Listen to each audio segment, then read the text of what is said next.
দেশে যারা আছেন প্রিপারেশন নেন, শুরু করেন তাড়াতাড়ি। দেখেন কি অবস্থা এখন থেকে যদি আপনি না বুঝেন যে দেশ পৃথিবীতে কি ঘটতেছে আর এটা কিভাবে বাংলাদেশে আপনারা এফেক্টেড হবেন ওখানে বসিয়া, এখন থেকে যদি প্রিপারেশন না নেন পরবর্তী লাস্টে আসে পস্তাবেন।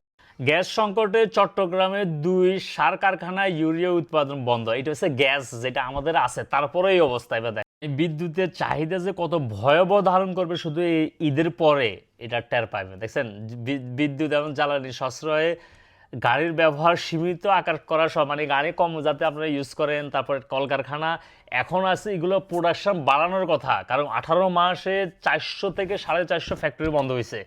ঠিক আছে, প্রোডাকশন যদি আপনি না বাড়াইতে পারেন, আপনি ওগুলো যদি বিদ্যুৎ না দিতে পারেন, জ্বালানি না দিতে পারেন, আপনি তো আপনার কলকারখানা যদি আপনি বন্ধ করা শুরু করেন, তার মানে ইকোনমি ডাউন। ডাউন হলে আপনি চালাবেন কিভাবে?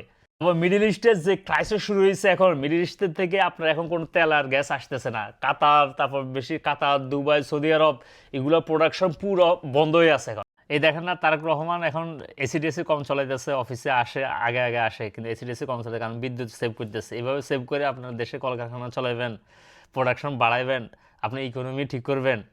এই যে মিডল ইস্টে ইরানের সাথে যে ঠেলাঠেলি হইতেছে, এই যে কাতার থেকে যে গ্যাস উৎপাদন, তারপর তেল উৎপাদন বন্ধ হয়ে গেছে, তারপরে দুবাইতে তাদের দুবাই হচ্ছে পুরা পৃথিবীর ভিতরে আপনার সবচেয়ে বিজিয়েস্ট এয়ারপোর্ট হচ্ছে দুবাইতে। এদের সব কিছু এখন মানে মানে পজ করে রাখছে তারা।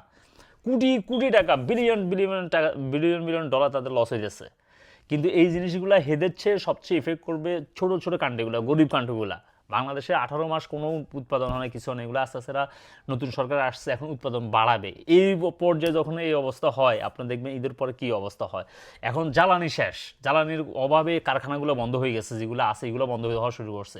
নতুন কারখানা মানে আপনার ওপেন করারও সাহস করবে না কেউ, কারণ আপনার প্রিপারেশন নিয়ে আপনি সব কিছু করছেন, কিন্তু যখন ওপেন করতে যাবেন তখন পারবেন না, কারণ আপনার জ্বালানি নাই। ঠিক আছে, আর এটা জ্বালানিটা আসবে কই থেকে? আমেরিকা থেকে আপনি আনবেন, এইটা সবচেয়ে হাইয়েস্ট প্রাইস দিয়া এত দূরের থেকে এগুলো আইনে আপনার প্রোডাকশন করে আপনার কোনো লাভ হইব না।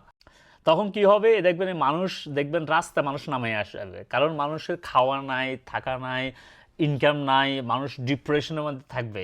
তখন মানুষ বেশি রিয়েক্ট করবে। এই দেখবেন বিভিন্ন এলাকার মধ্যে যখন তাদের নেতাকর্মীরা যাবে, তাদের বড় বড় লিডাররা যাবে, ওখানে দেখবেন মানুষের মানে ক্ষোভ সৃষ্টি হবে, মানুষ রাস্তায় নামে আসবে।